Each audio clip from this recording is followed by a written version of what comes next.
रात के 2:34 हो रहे थे। बाहर मूसलाधार बारिश हो रही थी और हवा में एक अजीब सी नमी और खामोशी थी। अजय अपने छोटे से घर में अकेला था। वह एक पुरानी रहस्यमयी किताब पढ़ रहा था जिसकी कहानी एक बंद हवेली के इर्द गिर्द घूमती थी। तभी दरवाजे पर एक धीमी पर स्पष्ट दस्तक हुई। अजय का दिल तेजी से धड़का। इस समय, इतनी रात को?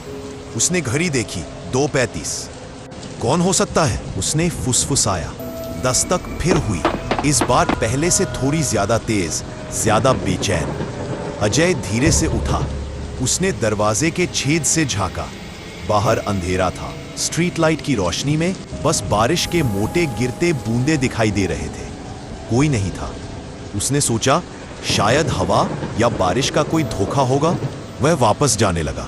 अभी दरवाजे पर तीसरी दस्तक हुई। यह पहले से पूरी तरह अलग थी। यह दस्तक नहीं थी। यह ऐसा था जैसे कोई नाखूनों से दरवाजे को कुरेद रहा हो। एक लंबी कर्कश आवाज। अजय के हाथ पैर ठंडे पड़ गए। यह इंसानी दस्तक नहीं हो सकती थी। कौन है? उसकी आवाज कांप रही थी।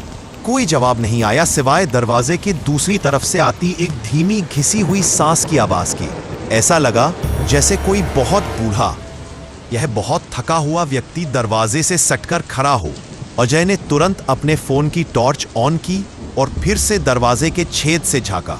इस बार टॉर्च की रोशनी में उसने देखा दरवाजे के बिल्कुल करीब एक आंख। वह आंख सामान्य नहीं थी। वह बेहद चौड़ी खुली हुई थी। उसकी पुतली स्थिर थी और रोशनी में चमक रही थी जैसे किसी जंगली जानवर की हो। सबसे भयानक बात यह थी कि वह आंख छेद से झांक नहीं रही थी, बल्कि दरवाजे की लकड़ी के रेशों के बीच से दिखाई दे रही थी, जैसे कि किसी ने दरवाजे के छेद को अंदर से पाड़ दिया हो। अजय चीखना चाहता था, लेकिन उसके गले से आवाज नहीं निकली। वह पीछे हटा, लड़खड़ाया और दीवार से सट गया। उसकी सांसें तेज हो गई। बाहर से एक फुसफुसाहट आई जो साफ साफ सुनाई दी। अजय, मुझे अंदर आने दो। वह आवाज उसकी अपनी मां की थी जो 2 साल पहले एक दुर्घटना में गुजर चुकी थी। अजय की आंखें फटी रह गईं। तुम नहीं हो सकती। बाहर से उस आवाज ने फिर कहा, मैं तुम्हारा इंतजार कर रही थी, हमेशा की तरह। बस दरवाजा खोलो बेटा। सीन में अजय ने घबराकर डर के मारे बिना सोचे समझे हाथ बढ़ाकर दरवाजे की कुंडी पर रख दिया। उसका दिमाग उसे रुकने को कह रहा था, लेकिन उसके हाथ जैसे किसी अदृश्य शक्ति के नियंत्रण में थे। उसने कुंडी को घुमाना शुरू किया।